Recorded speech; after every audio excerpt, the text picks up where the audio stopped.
All right, YouTubers. So it's still December 22nd, and it's like -1 here in Chicagoland. Blizzard conditions outside.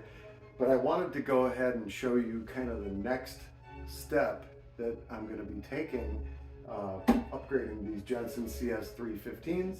And if you already watched part 4 of the series where I tested them and kind of assessed them, I didn't do anything, scientific graphs, none of that, just subjective listening. Yeah, anyway, so I've unloaded these cabinets. As you can see, got parts all over the place. I'm already kind of set up. I got pretty much everything I'm going to need to do this next step, which is going to entail just improving what Jensen did on here. So I'm going to grab this tripod, kind of walk you around and show you what I got going on here. It's a bit of a mess. I'm messing up my office, but yeah, when it's time to go back to work, the office will be clean, and chances are these guys will be up and running. All right, so taking you for a quick walk around. Obviously, we've got the cabinet here that's now emptied, completely emptied, nothing inside. These are the parts. Crossover network is nothing more than some skinny gauge wires with, a little cap on there for the tweeter and a little cap on there for the mid-range. This whole deal is actually going to be replaced. First of all, I mentioned in a previous video that I have some 5-way binding posts that are the same size as the spring-loaded guys. All right, so that way I don't have to cut open the cabinet. That'll mount right in there. Obviously, in the previous videos, I already showed you these cheesy drivers. But if you listen, if you were listening to them in that last video, not too shabby for what they are. So I'm just going to improve them a bit. So away with the crossover. That's not going to be a factor anymore. 5-way binding posts. That'll be nice because I can just plug my banana plugs into it. Now the crossover. Okay, this is actually a crossover from Parts Express. And I think I talked about this in a previous video. It looks like it.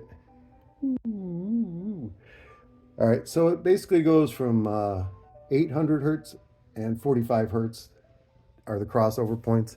It's a 200 watt rated crossover, so that should be sufficient for what I'm doing.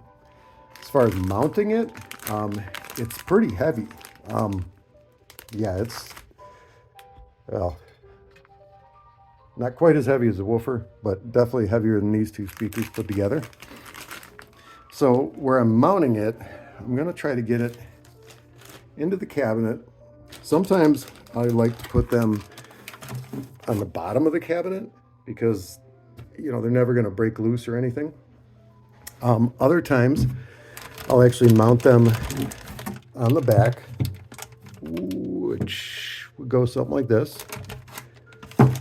And this one here, we'll see how it winds up best. I want as short a length wires as possible. For what I'm doing on this part of the build, I'm just going to reuse these existing wires that are from the Jensens, which they are really pretty light gauge. I mean, I'm guessing, yeah, they're probably maybe 20 gauge, 18 on the high side. I'll have to see when I strip one back what it looks like, but not real thick. But they are color coded, which is cool. They've already got some of the terminals on them, which is good. So that'll take care of the crossover bit. All right, now moving right along, the boxes and the bracing. So bracing this cabinet is a must, and I've got to chamber the mid-range that's going in there. So what I did was I fashioned these little boxes, little chambers, and these will run across on the inside of the cabinet behind the baffle, okay? So I can't necessarily sneak them up in here because, you know, it's going to get jammed up, obviously, right? So I do have them just loosely nailed. So I'm going to be mounting I'm going to basically be building this inside the enclosure. And I did already pop a hole in it for the wires as well. Another thing you'll notice, since this is custom and I'm not being real crazy with measuring out stuff, I'm just marking it, you know, so that when I put these things together, I know which way they go. So that's the one part of it. And then the other part of the magic, I had mentioned to you in a previous video that almost all speakers have a brace that runs across on the inside. So that's where this brace will come in at, is it's going to go in here. Okay? So that's going to wind up canceling out a lot of resonance from that back panel, as well as on the face. The front baffle is going to be quieted down by those chambers, and a little bit on the sides. I did wind up, I've still got more lumber down in the basement. I've got these extra pieces that got trimmed off. So with these, I may wind up cutting them at 45-degree angles and then mounting them in like so. Or another idea I had, was putting them in like this in the corners, cut at 45s, but with a piece of that plywood that I made the chamber out of on it to make a V. I'm not sure if I'm going to do that yet or not, but I do have that. All right, other tools of the trade. Let's see, and this is my trade, just jerking around with speakers because I'm a speaker nut. The square, I'm just going to use it for basically making sure anything I put on the inside of the cabinet is evened up. Whoa, killer. Almost put the kibosh on that mid-range. These are actually ports that I'm going to be trying with the other woofers.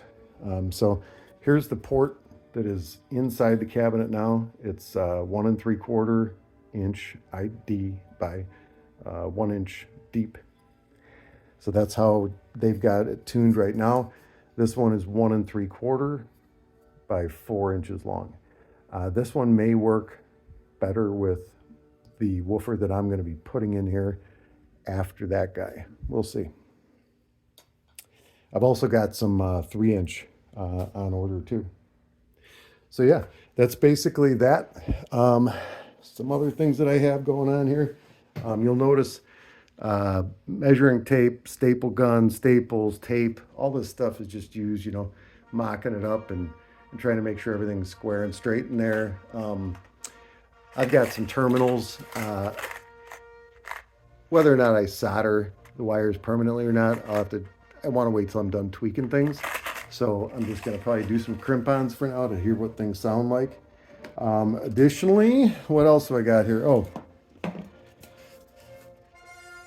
3M Super 77. This is fantastic glue. I'll probably use this for the insulation. And that's what I used to redo the grills on the Energies. This is what you would use for doing grills. What else I got here? All right, moving right along. So this is the insulation that I got. And this is just a polystyrene, so it's like polyfill, except it's in sheets. And this came out of our Home Chef boxes, but it is like the perfect size to be cutting and trimming to go inside of here. So this one will probably be like really good for the back. And I'll get that crinkly plastic off of there. And then I've got some thinner ones.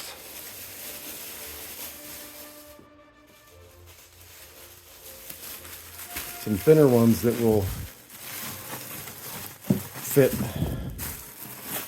this direction really nice. Okay, so picture this with the plastic off. And I'll show you these once I'm done putting them together, once I'm done wiring them. So yeah, for now, yeah, that's all I wanted to show you. Next video is going to be working on these bad boys. So if you want to see me gut one real quick, because I got to do it anyway. So I'll put this back over here. Try to get a decent angle on this guy. Something like so. Good to go. And I can kind of see where I'm at here. Let's try that, huh?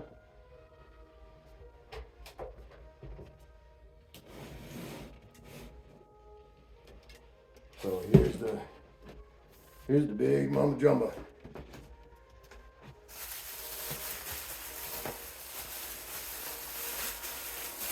Trying to get in some exercise doing the speakers, and then I'm gonna wind up getting back on the bike. You can tell I'm out of shape for sure. All right.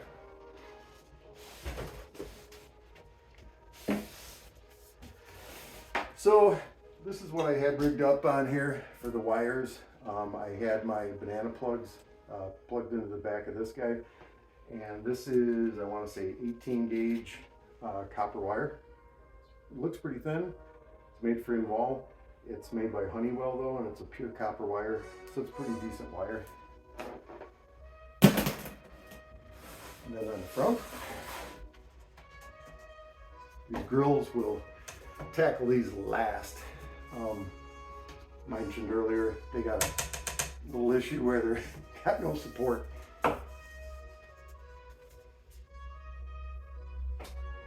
Working up a sweat here. All right, if you've never taken apart speakers, worked on speakers, or anything else, I recommend when you've got a screwdriver in hand and you got a pretty front, you got some drivers you don't want to damage. You want to be careful with sharp pointy objects like that, right? Because of that, you won't see me working on speakers in this fashion too much.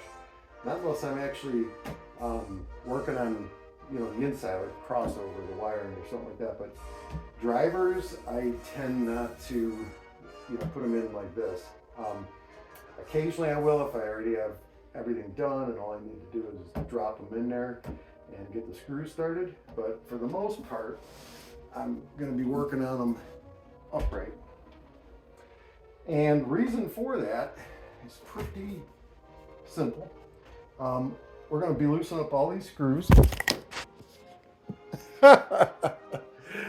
Holy moly, we had a complete catastrophe there. What in the world happened? This is like the best video ever, isn't it? Oh my goodness.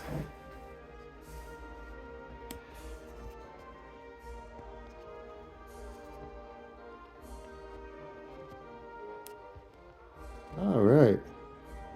Sorry about that, guys. We just kind of came all undone there.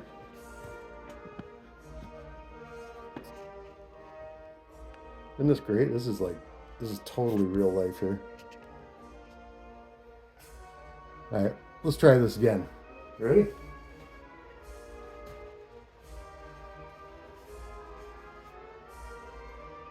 So, always hold the screwdriver by the tip. Never let that guy go.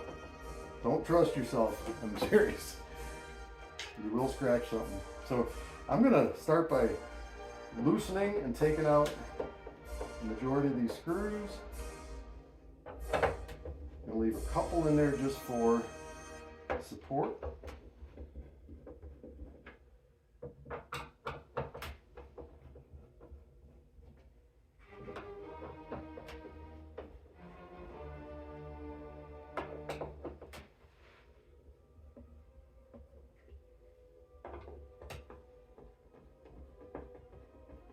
Now that these are almost all the way out, I can just take them out by hand, and I'm supporting the speaker. I'm gonna leave this last one I'm gonna leave the top one for last. So right now that's what's holding it up there. All right, all my screws are out except for this one, so now I'm ready to go ahead and grab this guy. very carefully, take it out. Now the bigger the woofer is, the harder that is to do. So like those woofers that I'm putting back in there, those are so big and heavy, I will probably drop them in place and start the screws. Terminals, always be mindful that these guys here, like on this speaker, they're on there really well. Some speakers have really cheap terminal ends, or they're super tight. These were just snug, just snip, you know, just crimped on there. They just snap on the terminals real good. So basically that's the woofer.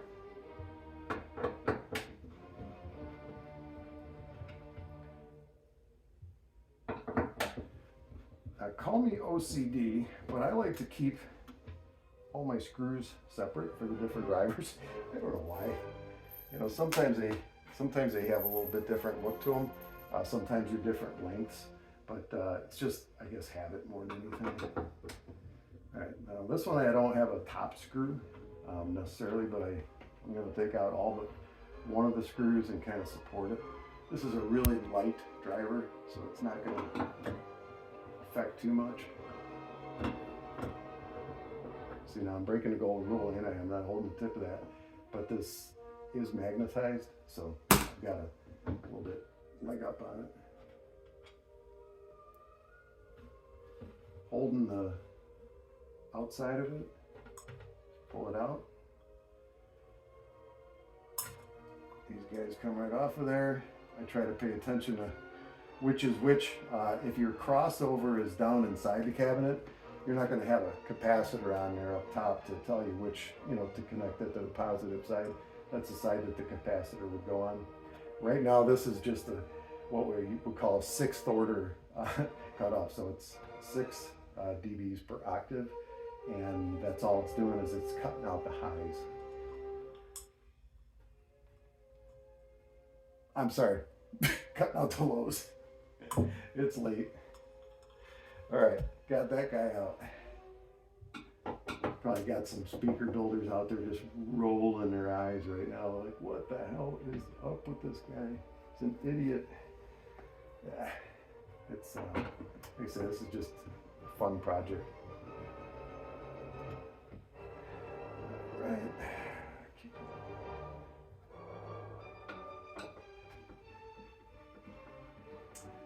I never try to over tighten these screws because this flake board and MDF is cheap. Like, it doesn't hold up too good.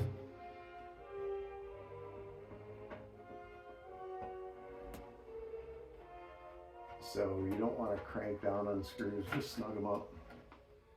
And that should be totally fine. Okay. Sometimes you need a little flat blade screwdriver or even a Phillips head.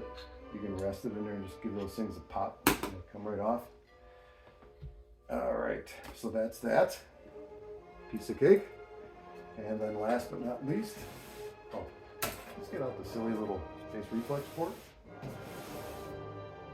Now we're going to pull out this amazing Jensen crossover.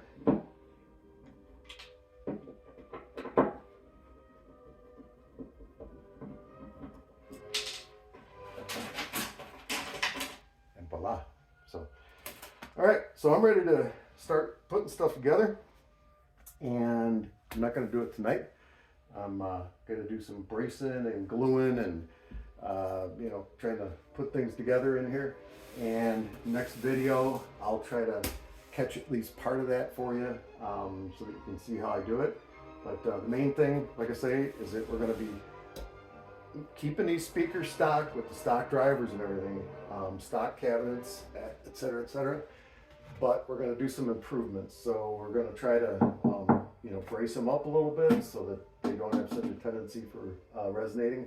Not that I found that to be a huge problem earlier, but it can't hurt. Insulation is going to be in there just to dampen the sound a little bit. If anything, you know, we should get a little bit fuller, warmer, cleaner sound. Overstuff it? Not yet. I don't want to overstuff these things. I'm going to just take the attributes of the base reflex design, leave it pretty, you know, pretty open up by the port, and you know, just do my thing lining it and bracing it to try to quiet down the inside a little bit. Yeah, crossover, got to figure out a place to mount that, get all the wiring done, and then slap the old drivers back in and give them a whirl. So that's it. Anyway, thanks again for watching, and I will catch you on the next one. That'll be part 6 already.